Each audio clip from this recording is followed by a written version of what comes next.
안녕하세요. 저는 30대 중반의 아들 하나를 키우고 있는 주부입니다. 제 고향은 강원도 횡성으로 어릴 때 부모님과 친할머니, 삼촌과 같이 살았습니다. 원래 할머니 집은 마을에서 소문난 부잣집이었지만 친할아버지가 도박에 빠져 그 많던 재산을 다 날리고 암에 걸려 투병하면서 빚은 눈덩이처럼 불어나 할아버지가 돌아가신 후에도 계속 빚을 갚고 있었습니다. 그렇게 집과 땅을 다 날리고 수중에 돈 한 푼 없이 비닐하우스를 개조해 5 식구가 지냈습니다. 겨울엔 바람이 숭숭 들어오고 여름엔 숨이 턱턱 막힐 정도로 한증막 같았습니다. 어릴 때 저는 매일 감기를 달고 살았고 비닐하우스에서 지내는 게 정말 힘들었습니다. 아빠는 할아버지가 진 빚을 갚으려 공사장 막노동, 축사일, 배달일까지 서너 가지 일을 하면서 돈을 벌어야 했습니다. 하지만 그렇게 일을 해도 돈을 모으기는커녕 밥 한 끼도 제대로 못 먹을 정도로 가난했고 매달 사채업자에게 돈을 갚아야만 했습니다. 매달 25일이 다가오면 부모님은 잠도 제대로 못 주무실 정도로 긴장했어요. 여보, 이번 달에는 어머니 병원비 쓰느라 이자 갚기에 턱없이 부족한데 그 사람들 오면 가만 안 있을 텐데 어떡해요. 불안해서 잠이 안 와요. 어떻게든 이번 달만 잘 넘겨봐야지. 나 이번에 새로 시작한 아르바이트 돈도 다음 달에 받으니까 좀 형편이 나아지겠지.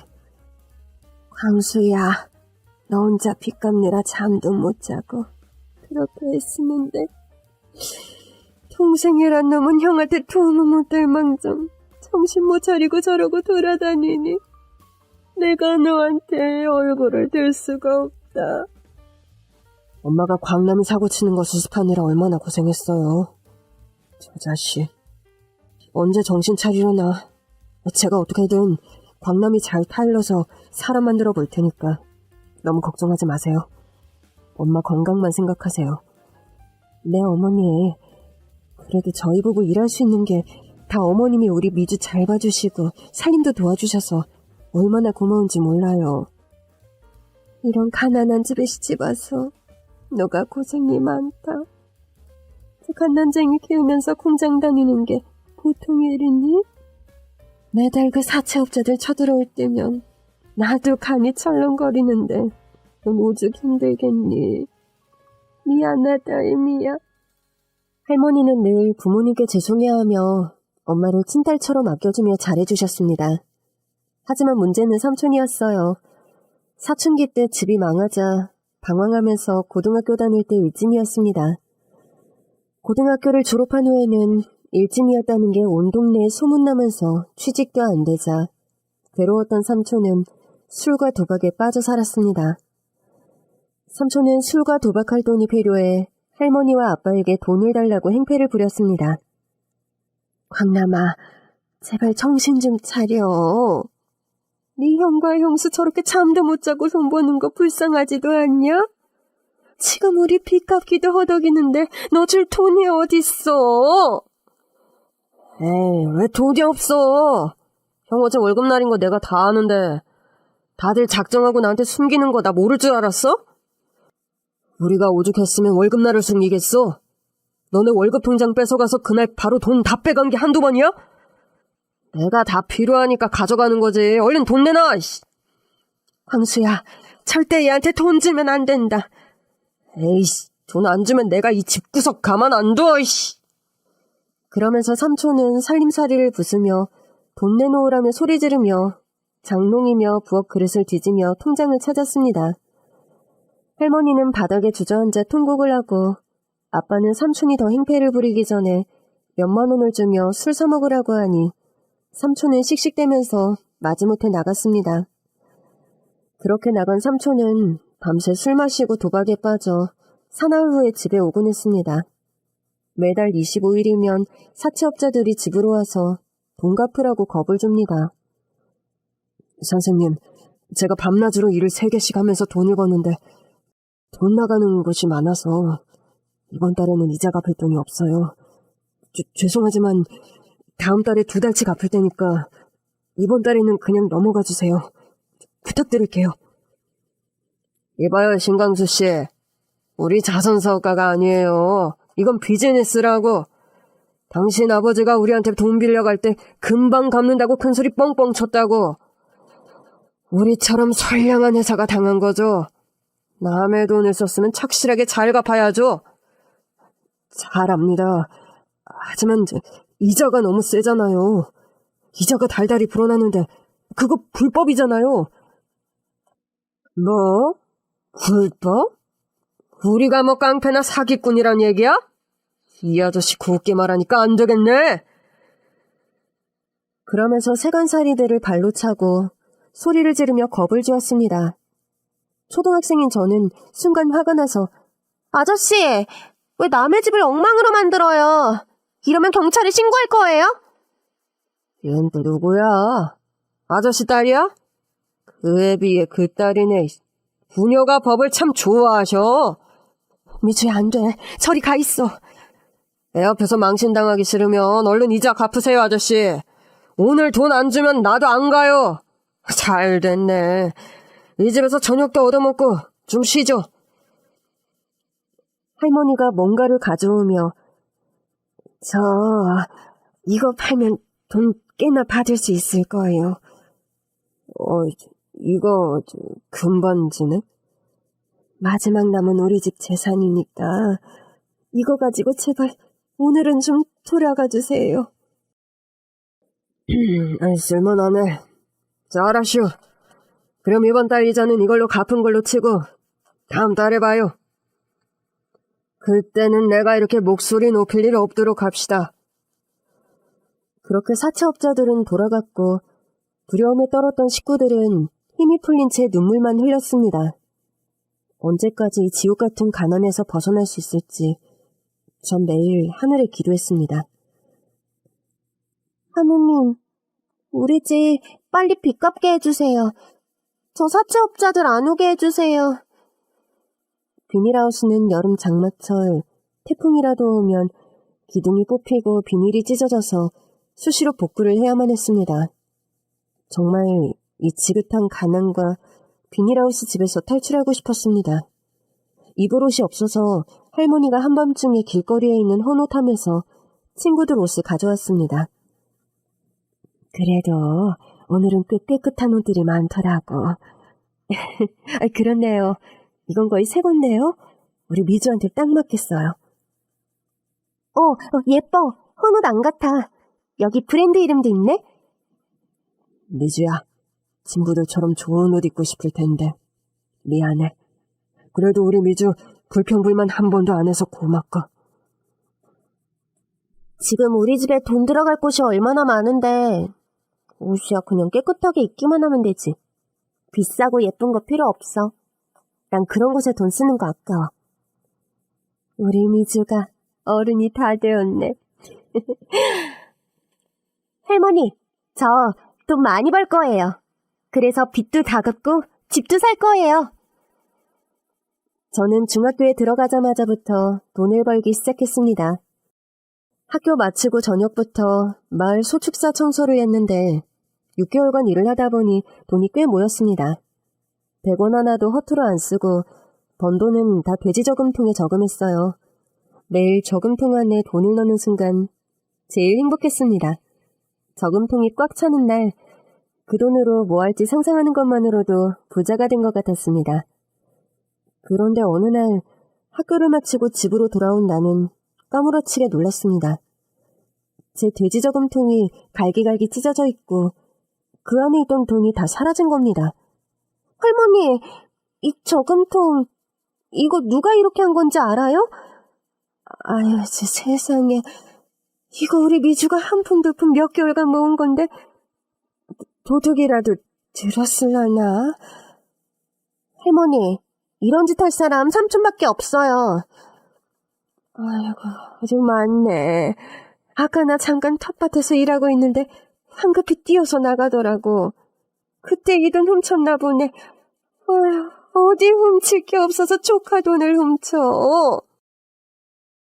저는 삼촌이 자주 가는 술집을 찾았습니다. 틀림없이 술 마시고 있을 테니까요. 제 예상대로 술집에 삼촌이 있더라고요. 삼촌! 어떻게 내 돈에 손댈 수 있어요? 그거 제가 6개월 동안 일하면서 아끼고 아껴 모은 돈이라고요. 그 돈 내놔요. 야, 임마. 삼촌이 잠깐 빌린 건데 어디 고래고래 소리를 질러, 씨. 아휴, 나중에 다 갚아줄 거야. 그 돈 어딨냐고! 또 노름했어요? 아유, 내가 우리 미주 돈 몇 배로 벌리려고 투자를 했는데. 오늘 더럽게 없는지 다 잃었어. 삼촌 거지야. 삼촌은 술이 취해서 말도 제대로 못하고 몸도 못 가눴습니다. 노름으로 돈을 다 잃었다는 말에 저는 너무 화가 나고 속상해서 엉엉 소리내어 오열했습니다. 그리고 그때 깨달았습니다. 이 집에 있는 이상 평생 나는 이렇게 삼촌한테 시달리면서 살 거라는 걸요. 집에 와서 엄마한테 삼촌이 내 돈을 훔쳐간 걸 얘기했더니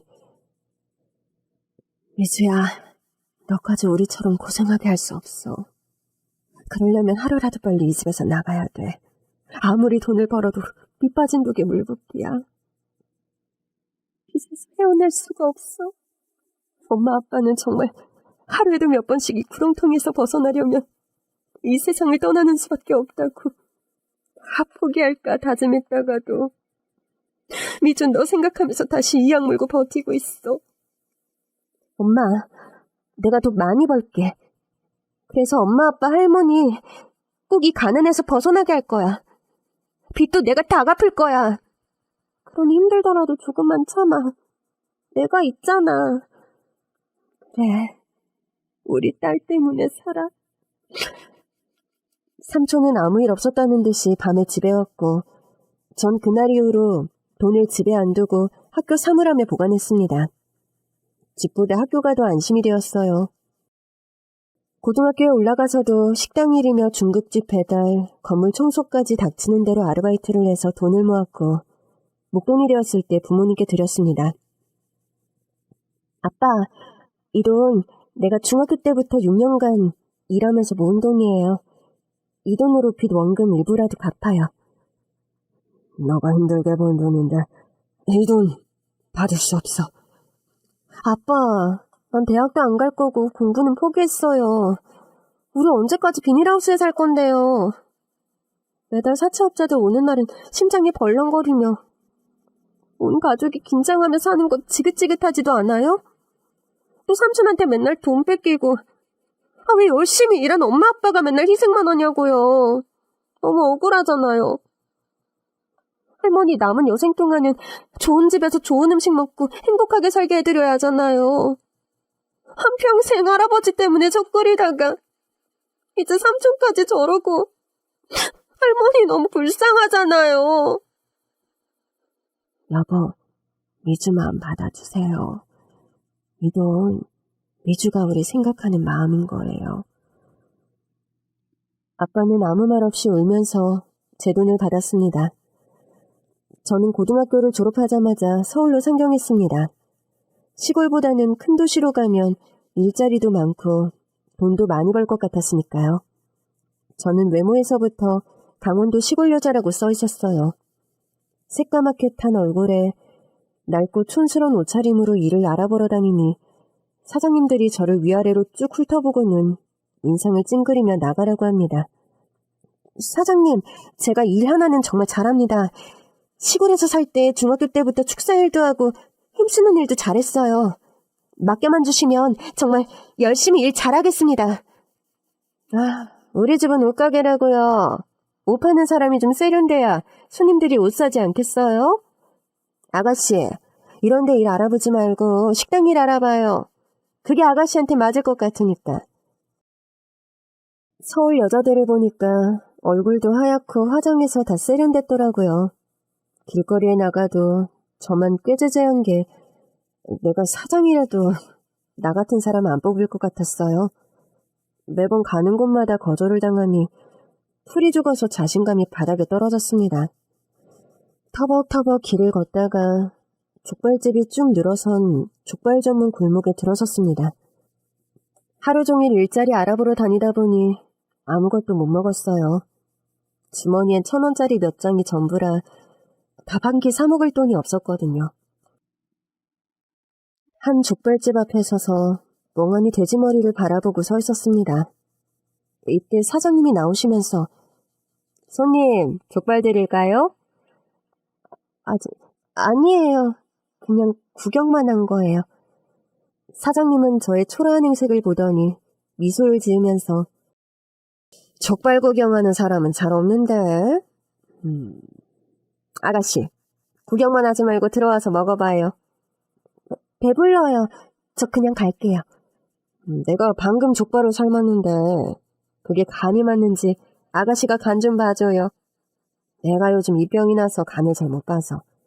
돈 안 받을 테니까 나 도와주는 셈 쳐요. 그렇군요. 그럼 도와드리겠습니다. 가게는 20평 정도 되었고 일하는 사람 없이 여자 사장님 혼자 일하는 것 같았습니다. 테이블마다 손님들이 꽉 차서 사장님 혼자 서빙하랴 음식하랴 엄청 바빴어요. 사장님은 그 바쁜 와중에 족발을 한 접시 썰어서 저 먹으라고 테이블에 놓습니다. 한번 먹어봐요. 맛이 어떤지. 네. 쫄깃쫄깃하고 간이 삼삼한 게 진짜 맛있어요. 텁텁하지도 않고요.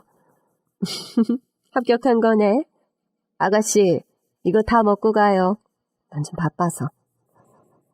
그렇게 사장님은 일하느라 정신이 없었고 전 배고팠던 터라 족발 한 접시를 금세 비웠습니다. 여기 쌈장 더 주세요. 네, 손님.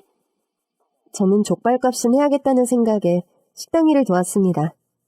여기 족발 한 접시 더 주세요. 네, 손님. 족발 한 접시 금방 드리겠습니다. 사장님, 족발 한 접시 빨리 주세요. 네, 금방 나갑니다. 사장님은 제가 테이블도 닫고 서빙하는 거 보면서 흡족하신지 웃고 계셨습니다. 그렇게 바쁜 시간이 끝나자 어느새 밤 10시가 다 되었더라고요. 이제 좀 조용하네. 아가씨, 족발 한 접시 먹었다가 몇 배로 일하셨네. 미안해서 어쩌나. 아니에요, 사장님. 사실 사장님이 저 돈도 없고 배고픈 거 알고 일부러 공짜로 주신 거잖아요. 근데 제가 자존심 상할까봐 간 좀 봐달라고 하신 거잖아요. 다 알고 있었군요. 그렇다고 이렇게까지 도와달라는 건 아니었는데. 사장님 혼자 바쁘신데 어떻게 모른 척 할 수 있어요. 저한테 족발 한 접시는 단순한 음식이 아니라 사장님의 따뜻한 마음이 너무 감사했고 감동받았어요. 아가씨 일하는 거 보니까 빠릿한 게 참 잘하던데.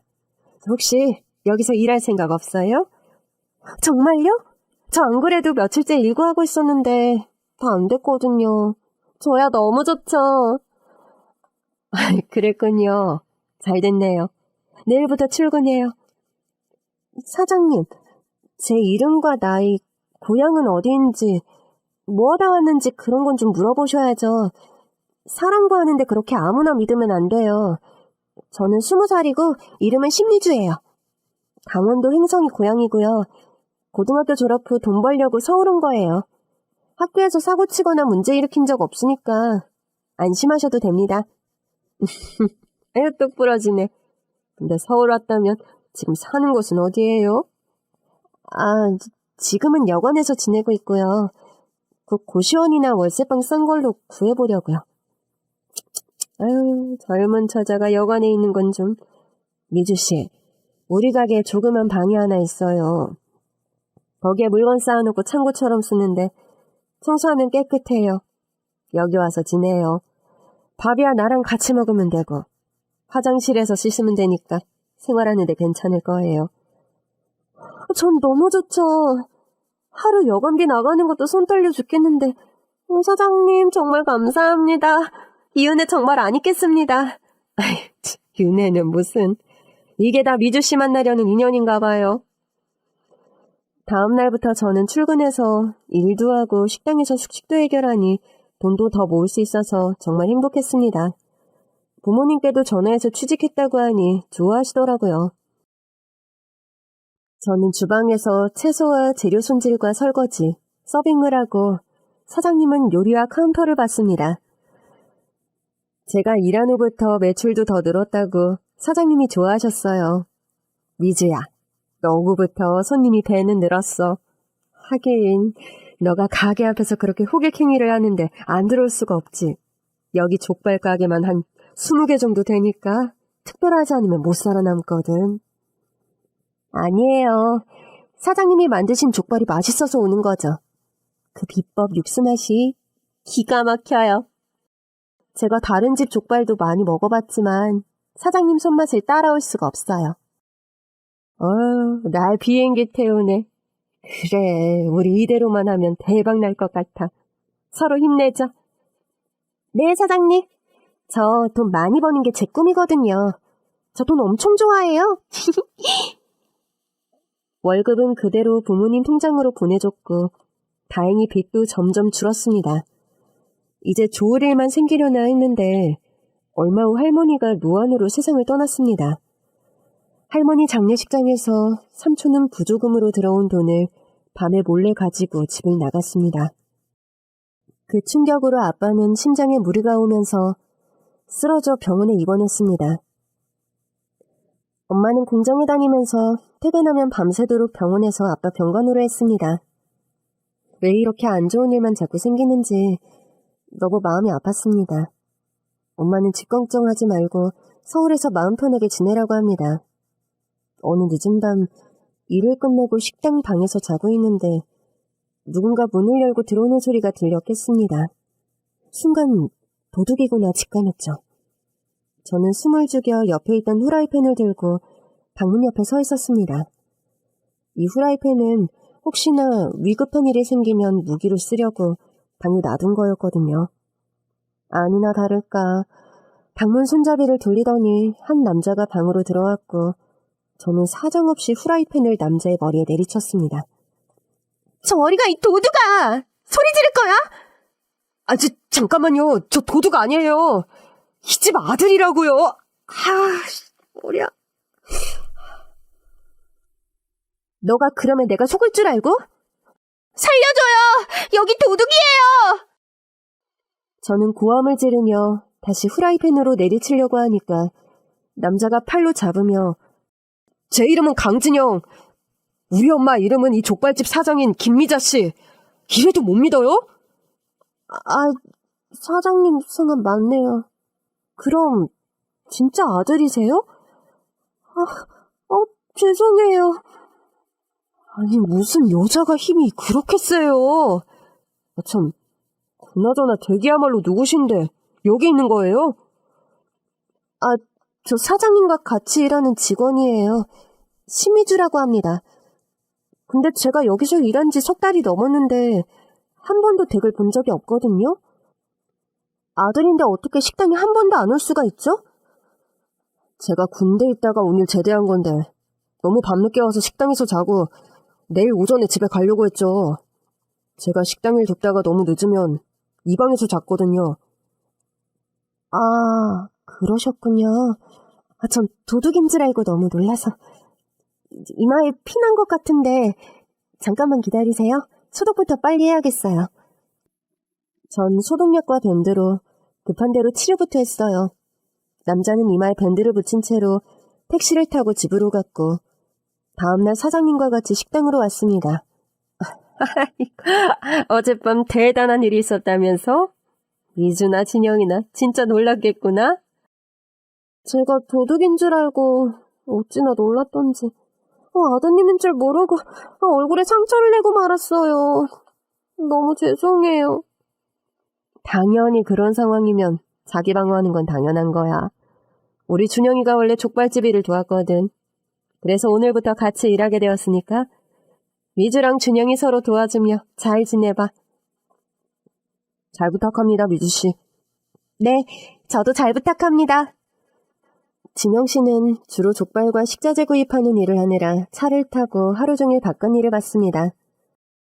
그렇게 같이 일을 하다 보니 사랑의 감정이 싹 텄고 연인 사이로 발전했습니다. 애인이 생겼다고 엄마한테 전화를 하니 아빠가 위독하다는 말씀에 강원도 고향으로 가자마자 아빠는 제 얼굴을 본 후 하늘나라로 떠났습니다. 엄마 혼자 고향 텅 빈 집에 있는 게 걱정돼서 서울로 오라고 계속 설득했지만 엄마는 아빠와 온 식구가 같이 살았던 그 비닐하우스 집이 좋다면서 거기서 혼자 지냈습니다. 비닐하우스 안은 따로 난방을 할 수 없어서 연탄난로로 난방을 했는데 어느 날 밤에 엄마는 연탄가스 중독으로 세상을 떠났습니다. 그렇게 부모님을 한꺼번에 열고 하루아침에 고아가 된 게 믿어지지가 않아 매일 울기만 했습니다. 미주야, 너가 왜 고아니? 너한테는 준영이 같은 든든한 남자친구도 있고 그리고 널 딸처럼 아껴주는 시어머니도 있잖니. 네? 시어머니요? 시어머니라면 준영 씨와 결혼을 허락해 주신다는 말씀인가요? 그래, 준영이와 빨리 결혼해서 너도 마음 잡았으면 좋겠구나. 사장님, 근데 저 결혼할 준비가 안 되어 있어요. 매달 월급을 다 부모님께 드려서 모아놓은 돈이 없어서 지금 상황에서 아무것도 준비할 수가 없어요.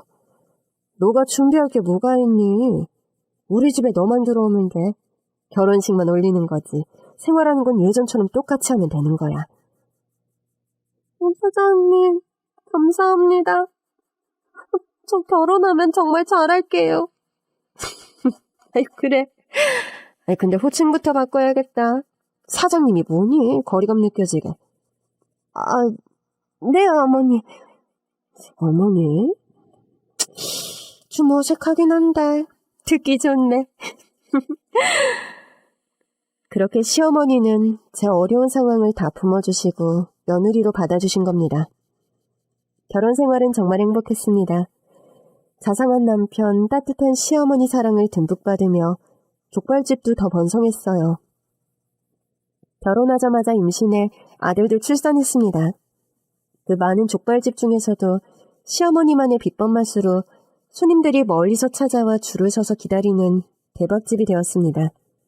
그러다 보니 아침부터 밤늦게까지 허리 펼 새 없이 정신없이 바빴지만 돈 버는 즐거움에 힘든 줄도 몰랐습니다. 여보, 요즘 장사가 잘 되니까 재료가 금세 떨어지네요. 족발이며 간장, 고춧가루 더 사와야겠어요. 그래야겠어. 이번에는 양을 2배로 사야겠네. 지금 갔다 올게. 좀 더 비싸더라도 좋은 걸로 사야 돼. 단골이라 최상품으로 주겠지만 꼼꼼하게 살펴봐야 돼. 남요, 어련하실까요? 어머니 재료 나쁘면 바로 거래처 바꾸시잖아요. 걱정 마시고 지금 손님 없으니까 가게방에서 눈 좀 붙이세요.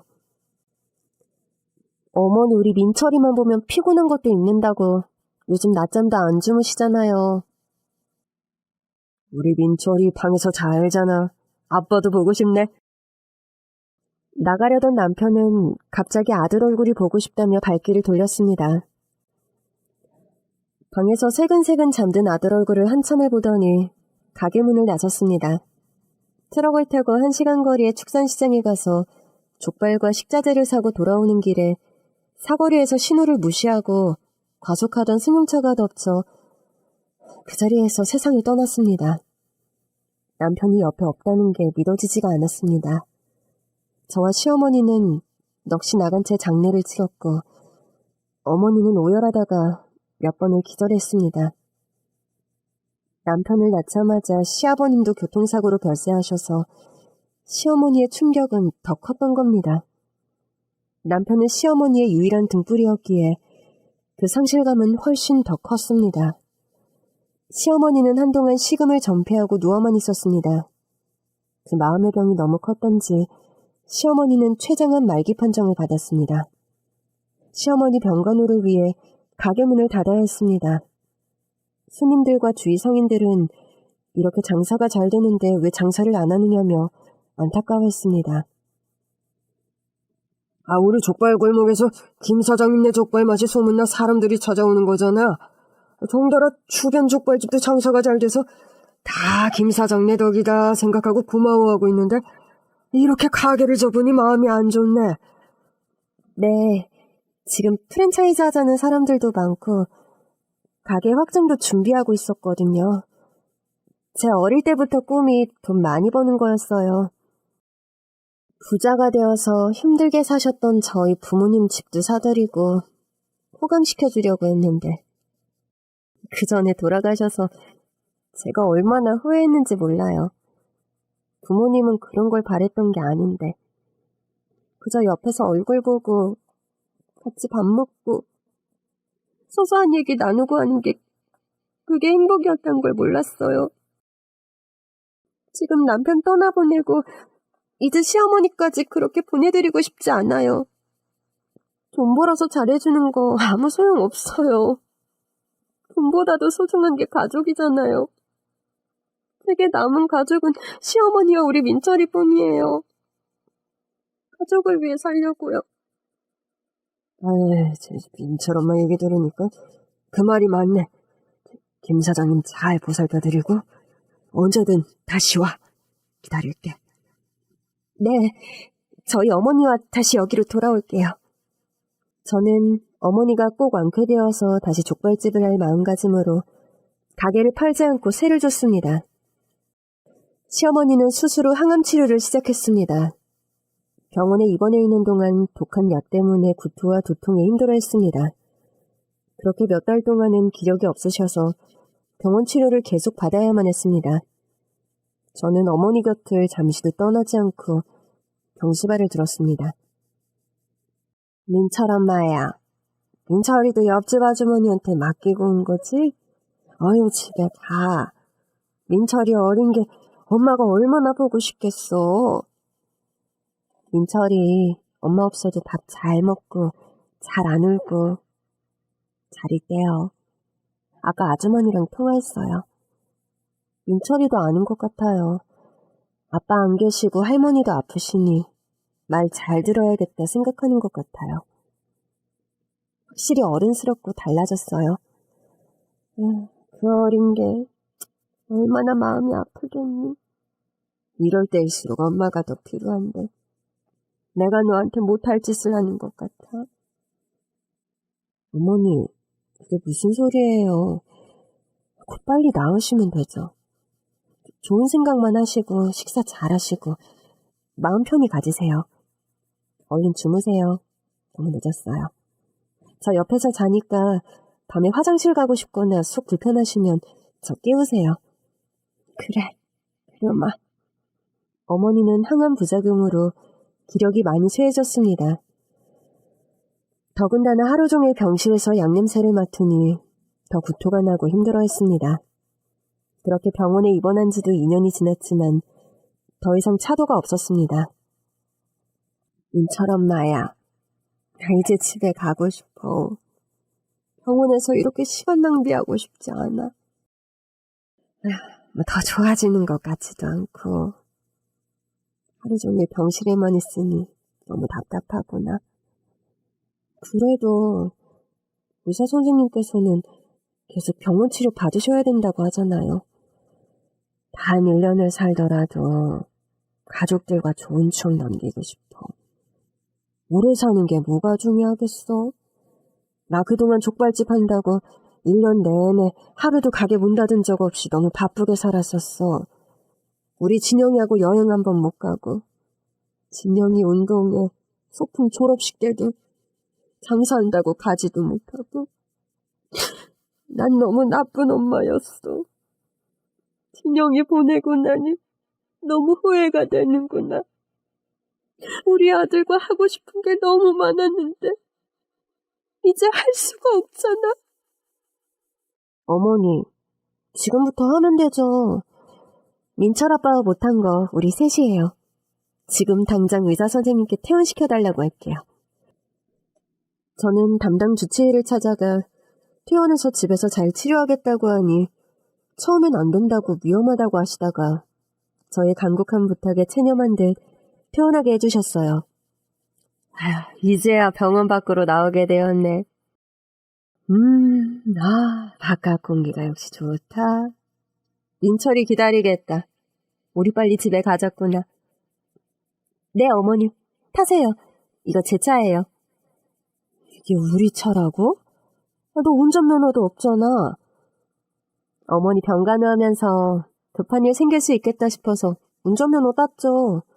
사실 제가 워낙 운동신경이 없어서 몇 번 떨어졌어요. 제 차가 소형차라 운전하기가 좀 쉽더라고요. 그렇구나. 고생이 많았네. 그럼 우리 며느리 운전 실력 좀 볼까? 어머니를 태우고 거리 구석구석을 지날 때마다 어머니는 바깥 풍경에서 눈을 떼지 못합니다. 어머니, 뭘 그렇게 보세요? 차 타고 가다 보니 나 여행 가고 싶어졌어. 그리고 저기 호텔 보니까 호텔에 가서 비싼 음식도 먹어보고 싶어. 그리고 사진도 많이 찍고 싶어. 네, 어머니, 하고 싶은 거 다 해드릴게요. 우리 어머니 버킷리스트 제가 다 도와드릴게요. 집에 도착한 시어머니는 생전에 민철 아빠가 앉았던 소파에 앉아서 손으로 매만졌습니다.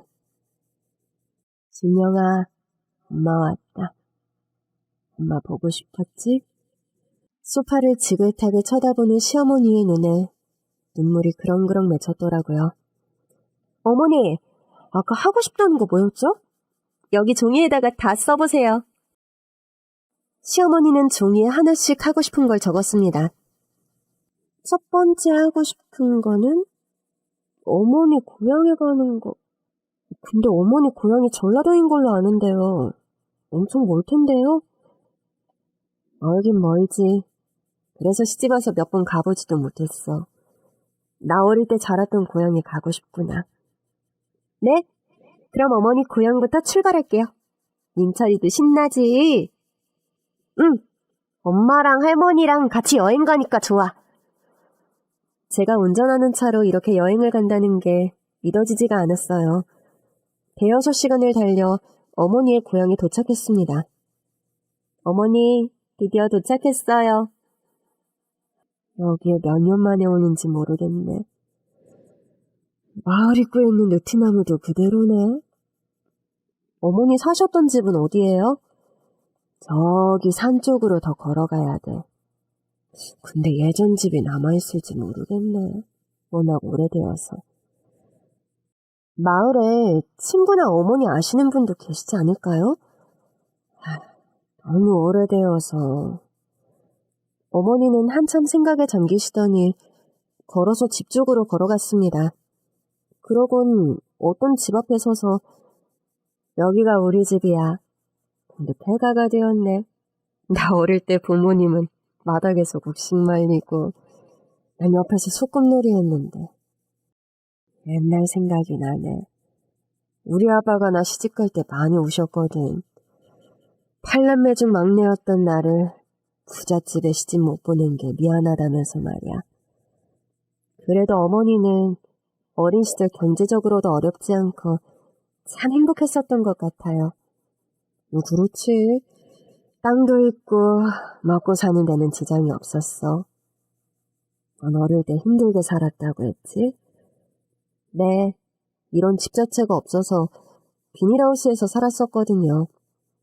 저희 할아버지가 도박으로 재산을 탕진하고 빚을 떠안아서 평생 저희 할머니와 부모님은 그 빚 갚다가 떠나셨어요. 제가 어릴 때 행복해 본 적이 하루도 없었어요. 식당 앞에서 처음 봤을 때 얼굴에 고생하며 살았다는 게 보이더라고. 그래서 우선 뭐라도 먹여야 되겠다 싶었지. 왠지 너한테 마음이 가더라고. 그런 게 다 인연이 되려고 그러는가 봐. 맞아요. 그날 어머님이 주신 족발 맛을 잊을 수가 없어요. 돈이 없어서 며칠째 굶었다가 정말 허겁지겁 먹었어요. 시어머니는 한참을 집 앞에 서서 생각에 잠기는 듯 했습니다. 그러면서 눈물을 훔쳤습니다. 진영이 낳자마자 진영이 아빠 떠나보내고 그때부터 먹고 살아야 되니 정신없이 바쁘게 살았지. 그러다 보니 10년 만에 처음 친정집에 갔더니 부모님이 너무 늙으셨더라고. 기력이 없어서 방에 누워 계시는데 예전에 그 든든했던 부모님이 아닌 한없이 약한 부모님의 모습에 눈물이 왈칵 쏟았지.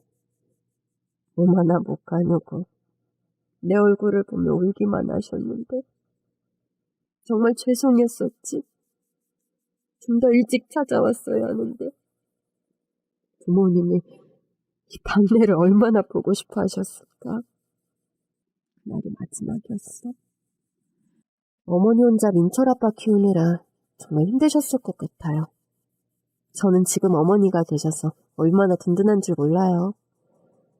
그래, 너 나처럼 힘들면 안 되지.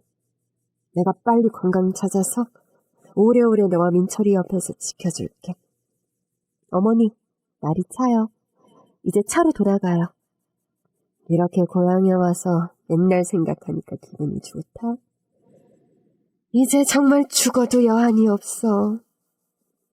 돌아서는 어머니 발길이 한결 가벼워 보였습니다. 할머니, 다음에 하고 싶은 건 뭐예요? 바다 보고 싶어.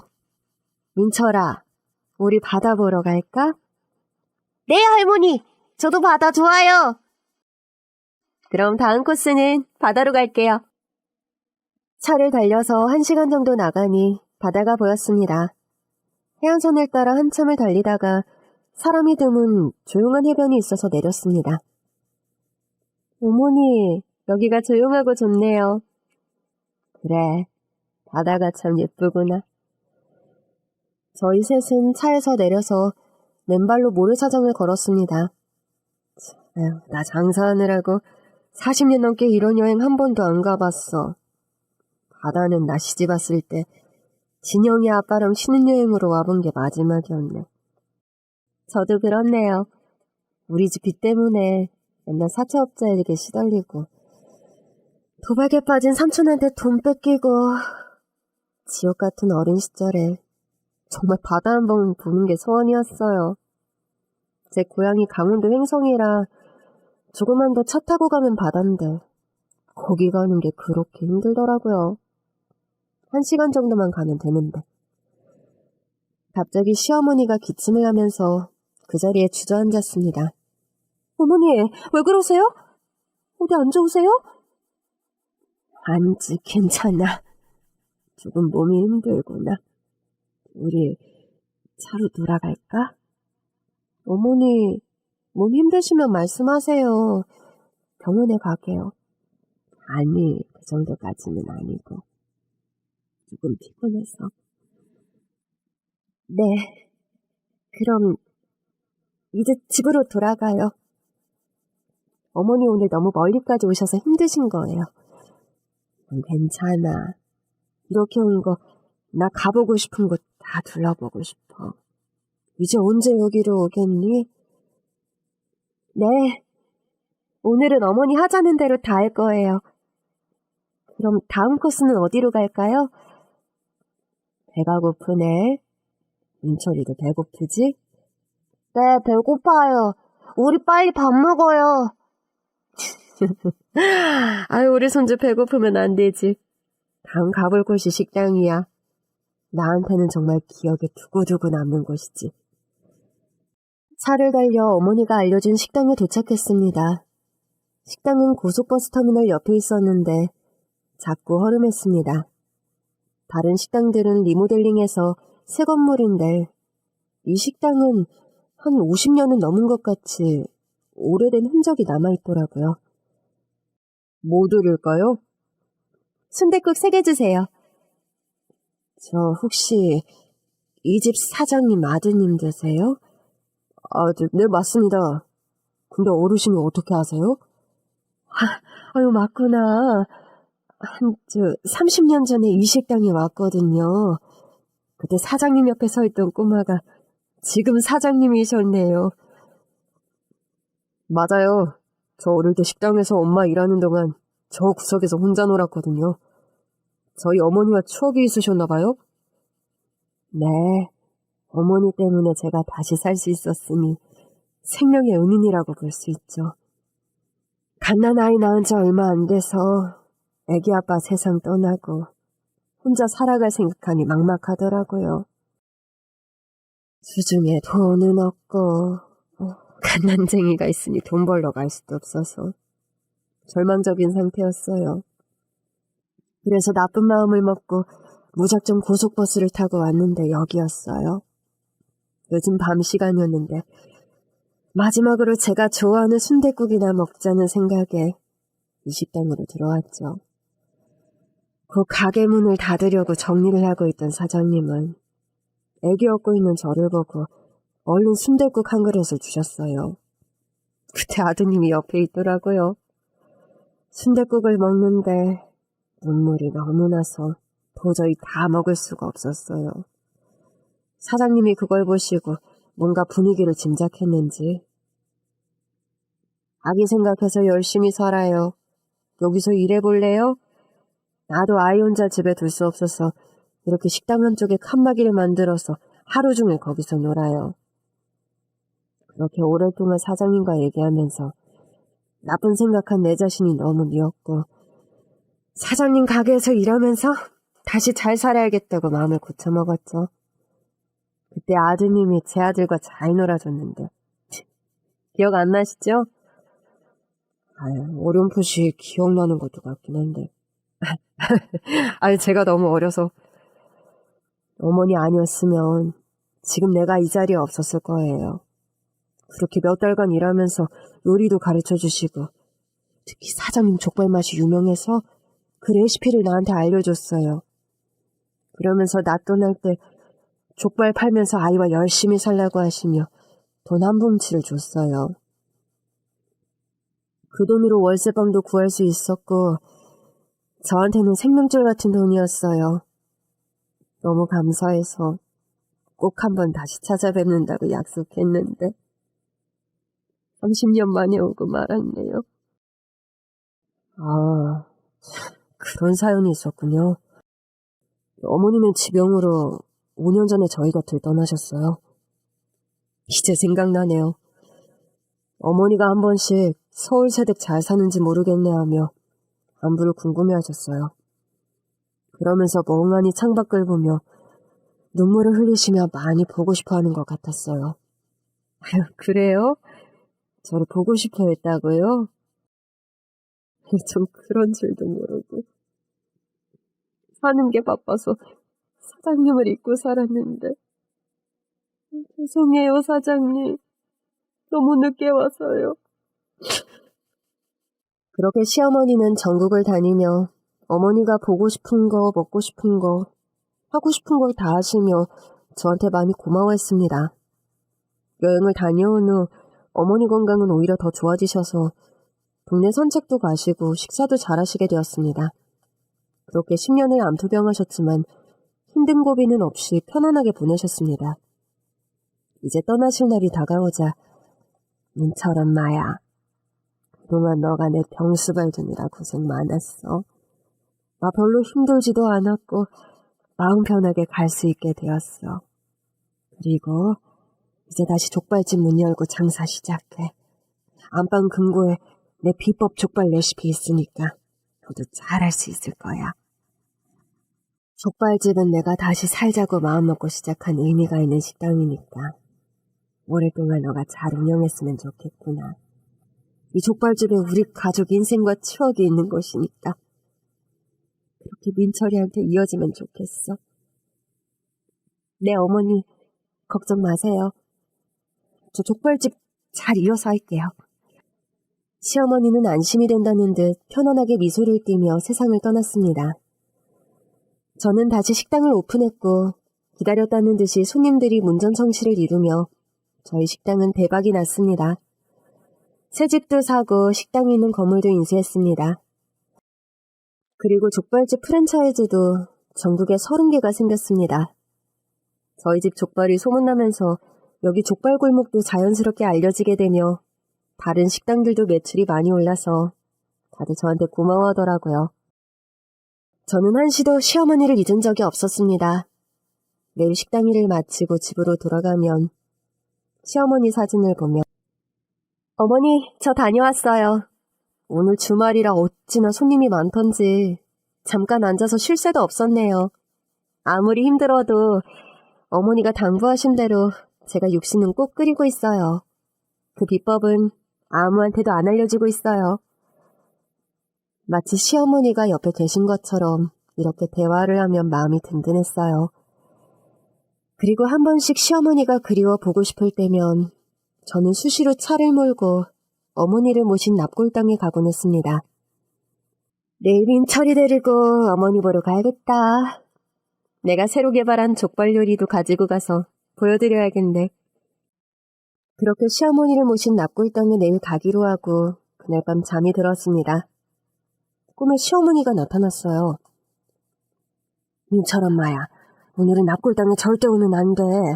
민철이 데리고 식당에서 평소처럼 일해. 명심해야 돼. 오늘 오지 마. 어머니! 전 순간 꿈이 깼고 기분이 이상했습니다. 어머니 표정이 왜 그렇게 불안해하시지? 돌아가시고 꿈에 처음으로 나타나서는 왜 납골당에 오지 마시라고 하는 거지? 왠지 마음이 찝찝했습니다. 민철아, 오늘 할머니 보러 못 가겠다. 왜? 할머니 보고 싶은데. 다음 달에 또 가면 되지. 그러니 할머니 보고 싶어도 민철이 착한 어린이니까 잘 참을 수 있지? 네, 그럼 다음 달엔 꼭 가기로 약속해줘. 다행히 민철이는 보채지 않고 저는 하루 종일 식당에서 바쁘게 일했습니다. 일하는 내내 찝찝한 마음을 떨쳐버릴 수는 없었어요. 그리고 그날 밤 집에 돌아와서 TV를 켠 순간 시어머니 사진을 끌어안고 전 오열을 했습니다. 납골당 바로 앞에 터널이 있는데 오늘 오전에 대형 교통사고가 나서 수십 명이 사망했다는 뉴스였습니다. 그 시간이면 제가 항상 집에서 출발해서 그 터널을 지날 시간이어서 더 끔찍했습니다. 이제야 알 수 있었어요. 시어머니가 꿈에 나타나 저와 아들 목숨을 구해준 거였다는 걸요. 어머니, 저 세상에서도 저희 항상 지켜주셔서 감사해요. 이렇게 어머니가 곁에 있어서 너무 든든해요. 어머니 걱정 끼치는 일 없도록 민철이와 더 열심히 잘 살게요. 이제 편히 하늘나라로 떠나세요. 그날 밤 다시 시어머니는 제 꿈에 나타나셔서 고운 한복을 입으시고 환히 웃으며 손을 흔들고 뒤돌아서서 하늘로 가셨어요. 족발집은 나날이 번창하고 민철이도 공부를 잘해서 정말 부러울 것 하나 없이 행복하게 살고 있습니다. 그날 시어머니가 꿈에 나타나지 않았더라면 이런 행복도 없었겠죠? 오늘따라 저희 시어머니가 많이 보고 싶네요. 긴 글 들어주셔서 감사합니다.